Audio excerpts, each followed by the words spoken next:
اکثر لوگوں کا سوال یہ ہے کہ ہم بیعت کس سے ہوں، کس کو اپنا رہبر بنائیں، کس کے ہاتھ میں اپنا ہاتھ دیں، ہمیں کیسے پتہ چلے کہ ہمیں ان سے بیعت کرنی چاہیے۔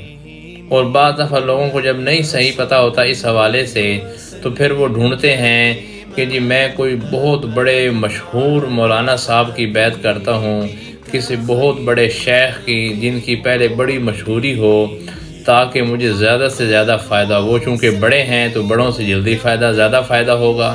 اس قسم کی باتیں ذہن میں ہوتی ہیں۔ پہلی بات تو یہ سمجھ لیں کہ جس سے بیعت کی جائے گی یہ دیکھا جائے گا، اس کو پرکھا جائے گا کہ کیا وہ سنت سکھا رہے ہیں یا نہیں سکھا رہے، کیا انہوں نے خود دین کا علم بھی کوئی سیکھا ہوا ہے نہیں سیکھا ہوا، یا علماء سے رہنمائی لی ہے یا نہیں لی ہوئی۔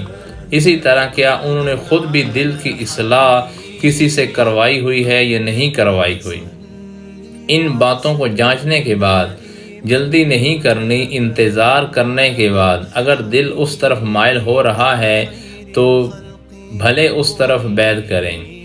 اور اسی طرح کہ کون بڑا ہے جس سے میں بیعت کروں، کون ان سے زیادہ اچھا ہے جن سے بیعت کروں، یہ کوئی کسوٹی یہاں نہیں ہے۔ کون سب سے بڑا ہے، کون ان سے چھوٹا ہے، یہ صرف اللہ کو پتہ ہے۔ ہم کسی کے لیے نہیں ڈیسائیڈ کر سکتے کہ جی یہ بڑے ہیں اس لیے میں ان سے بیعت ہوتا ہوں۔ ہمارے لیے بڑا وہ ہے جس کو ہم ٹائم دے سکتے ہیں سیکھنے کے لیے، اور جو ہمیں ٹائم دے سکتا ہے سکھانے کے لیے، کیونکہ یہاں مقصد سیکھنا سکھانا ہے۔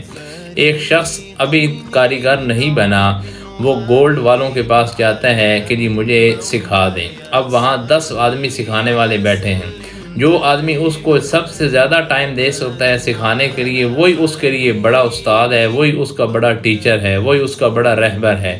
اسی طرح جو لوگ دل کی اصلاح کرتے ہیں، دل کے بارے میں احوال بتاتے ہیں، دل کی رہنمائی کرتے ہیں، بیعت کرتے ہیں، تصوف سکھاتے ہیں، ان میں سے وہی بڑا شمار ہوگا ہمارے حق میں جس کو ہم زیادہ ٹائم دے سکتے ہیں اور جو ہمیں زیادہ ٹائم دے سکتا ہے۔ ظاہری بات ہے کہ جو جتنا نزدیک ہوگا اس سے ٹائم لینا، اس سے ٹائم دینا آسان ہوگا۔ جتنی دور بیعت کی جائے گی تو پھر وہ صرف بیعت ہی رہے گی، بیعت کے بعد کی اصلاح نہیں ہو سکے گی۔